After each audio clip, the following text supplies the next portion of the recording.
தேனி மாவட்டம் மயிலாடும்பாறை அருகே கிராமத்திற்குள் வெள்ள நீர் புகுந்ததால் மக்கள் தவித்து வருகின்றனர். இது தொடர்பான கூடுதல் விவரங்களை எமது செய்தியாளர் பாண்டியன் வழங்கிட கேட்கலாம். பாண்டியன், எந்தெந்த கிராமத்திற்குள்ள இந்த வெள்ள நீரானது புகுந்திருக்கிறது? அங்கு இருக்கக்கூடிய மக்களின் தற்போதைய நிலை என்ன?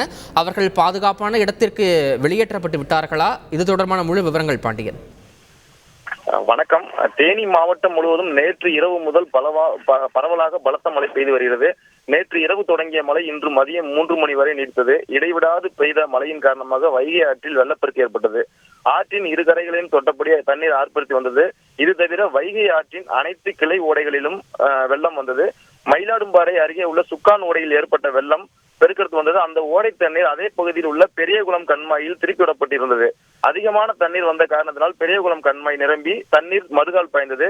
கண்மாயிலிருந்து மறுகால் பாய்ந்த தண்ணீர் மயிலாடும்பாறை குடியிருப்பு பகுதிக்குள் புகுந்தது. இதனையடுத்து அந்த பகுதியில் வசித்து வந்த மக்கள் முன்னெச்சரிக்கை நடவடிக்கையாக அங்கிருந்து அப்புறப்படுத்தப்பட்டு பாதுகாப்பான இடத்தில் தங்க வைக்கப்பட்டனர். குடியிருப்பு பகுதிக்குள் புகுந்த வெள்ளத்தினால் அந்த பகுதியில் இருந்த ஒரு மண் வீட்டின் சுவர் இடிந்து விழுந்தது. இதனால் அந்த பகுதியில் பரபரப்பான சூழ்நிலை ஏற்பட்டுள்ளது. மேலும் வெள்ள நீர் புகுந்த பகுதியில் போலீசார் மற்றும் தீயணைப்பு துறையினர் பொதுமக்களை அப்புறப்படுத்தி முன்னெச்சரிக்கை நடவடிக்கையில் ஈடுபட்டு வருகின்றனர்.